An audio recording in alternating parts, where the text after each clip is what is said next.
স্বাগতম ৰাইজ আকৌ এটা নতুন ভিডিঅ'লে। আজিৰ ভিডিঅ'টো হ'ল যে 2025 বৰ্ষটো অসম গভৰ্ণমেণ্টে ইয়েৰ অফ বুকছ নামে ঘোষণা কৰিছে। আজিৰ বাতৰিটো তাৰ ওপৰতে হয়। আহক চাওঁ কি হয় ইয়েৰ অফ বুকছ, ইয়াত আছাম গভৰ্ণমেণ্টে কি কি ইনিচিয়েটিভ ল'ব। আছাম গভৰ্ণমেণ্টে 2025 বৰ্ষটো ইয়েৰ অফ বুকছ নামে ঘোষণা কৰিছে, যাতে মানুহে আৰু কিতাপ পঢ়ক। কাৰণ আজিকালিৰ দিনত ছ'চিয়েল মিডিয়াৰ যোনটো ট্ৰেণ্ড আহিছে, মানুহবোৰে কিতাপ চিতাপ নপঢ়া হৈছে।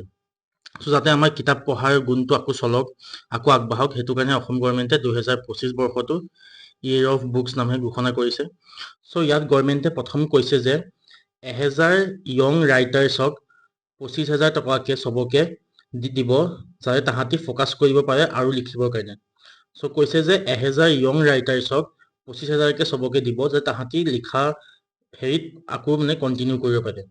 ছেকেণ্ড কথা কৈছে যে গ্ৰন্থমেলা আয়োজন কৰিবৰ কাৰণে 5 লাখ টকা দিয়া হ'ব ডিষ্ট্ৰিক্ট হেডবোৰত, আৰু যোনবোৰ ডিষ্ট্ৰিক্ট হয় তাত 2.5 লাখ টকাকে দিব। কোনে দিব? আছাম প্ৰকাশন পৰিষদৰ দ্বাৰা এই পইচাটো দিয়া হ'ব। আৰু কি দিয়া হ'ব? All official gifts presented at government function should be in the form of books. এই 2025 বৰ্ষটোত চব গভৰ্ণমেণ্টৰ যোনবোৰ ফাংচন হ'ব তাত প্ৰাইজ কি দিয়া হ'ব? কিতাপ এখন দিয়া হ'ব।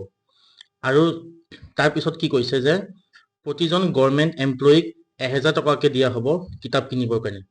One time grant of 1000 to each government employees for book purchase.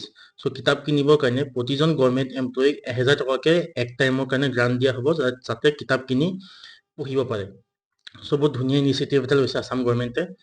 কাৰণ আজিকালি ছ'চিয়েল মিডিয়াৰ দিনত কিতাপ পঢ়াৰ ট্ৰেণ্ডটো যোনটো কমি গৈছে, কিন্তু কিতাপ পঢ়াটো থাকিব লাগে। বিকজ কিতাপ পঢ়িলে এজন কি হয়, মানুহৰ ইমাজিনেশ্যন পাৱাৰটো বাঢ়ে। যেতিয়া এটা বাচ্ছাই কিতাপ পঢ়িব, তাৰ মূৰত বহুত ইমাজিনেশ্যন পাৱাৰ বাঢ়িব যে এইটো এনেকুৱা হ'ব পাৰে, তেনেকেও হ'ব পাৰে। কিতাপ পঢ়াৰ বহুত বেনিফিচিয়েল আছে। আছাম গভৰ্ণমেণ্টে সেই কিতাপ পঢ়াৰ প্ৰথাটো কণ্টিনিউ কৰি ৰাখিবৰ কাৰণে 2025 বৰ্ষটো ইয়েৰ অফ বুকছ ঘোষণা কৰিছে। আজিৰ ভিডিঅ' এয়াই আছিলে। যোৱাৰ আগত জয় আই অসম, জয় হিন্দ, জয় ভাৰত। আৰু যোৱাৰ আগত মোৰ চেনেলটো ছাবস্ক্ৰাইব কৰি দিব নাপাহৰিব, যাতে মই এনেকৈ ইনস্পায়াৰ হৈ থাকোঁ আৰু ভাল ভাল ভিডিঅ' বনাবৰ কাৰণে। জয় হিন্দ।